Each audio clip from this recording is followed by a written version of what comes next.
मुझे अगर पूरी दुनिया भी छोड़ जाए तो फर्क नहीं पड़ता, क्योंकि मैं लोगों के भरोसे पर नहीं, अपने रब के भरोसे पर जीता हूँ।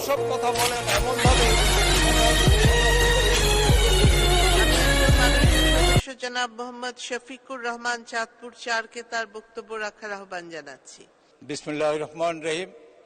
মাননীয় স্পিকার, সম্পূরক বাজেট নিয়ে আমাদের কিছু বুদ্ধিজীবী আছেন, তারা টক শোতে বসে যা খুশি তাই বলেন।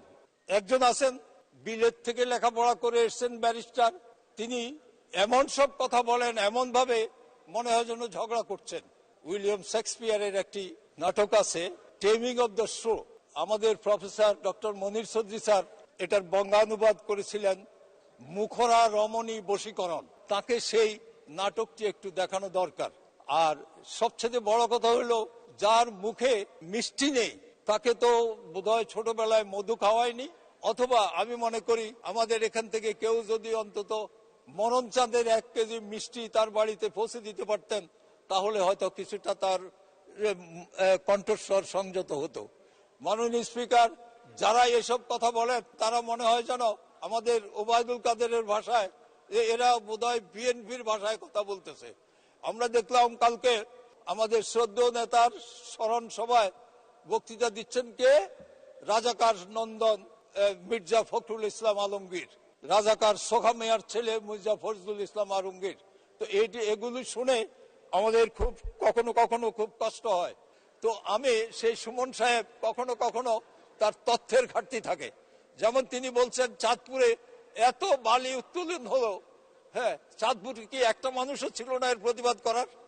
সুমন সাহেবকে আমি বলতে চাই, আমি প্রথম প্রতিবাদ করেছি ট্রেজারি বেঞ্চের হয়েও, তারপরে সবাই পত্র পত্রিকা লিখেছে। আর তারপরে যে জিনিসটি হয়েছে সেটা হচ্ছে সেখানকার ডিসি মহোদয় অত্যন্ত সাকসেসফুল একজন ডিসি ছিলেন, অঞ্জনা খান মজলিস।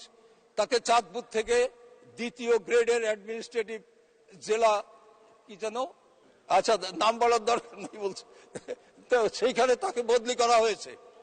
আমাদের নদী কমিশনের যে চেয়ারম্যান, সে চেয়ারম্যান মহোদয়কে তিনি যখন বলেছেন যে কত হাজার কোটি টাকার বালি চুরি হয়েছে, এটা বলাতে তার চাকরিও চলে গেছে।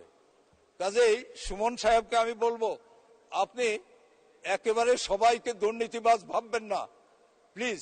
আপনি যেভাবে বলতেছেন কথা, এইভাবে একটু হিসেব নিষেধ করে খোঁজ খবর নিয়ে সঠিক তথ্য সংগ্রহণ করে তারপরে আপনি কথা বলবেন, বলেন, আমাদের কোনো আপত্তি নাই, আমরা জবাব দেব, কিন্তু আপনি সঠিক তথ্য নির্ভর কথা বলতে হবে।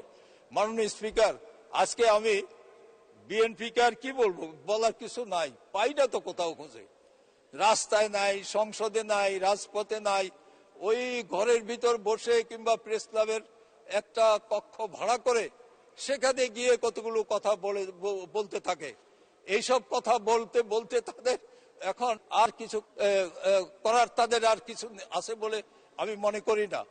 সেই কারণে বিএনপির কোনো নেতা নেই, একমাত্র নেতা হলো মির্জা ফখরুল ইসলাম আলমগীর, যিনি হচ্ছেন মালেক মন্ত্রিসভার মন্ত্রীর পুত্র, যাকে সখা মিয়া বলা হয়, তার পুত্র। তার কাছ থেকে জাতি কি আশা করবে?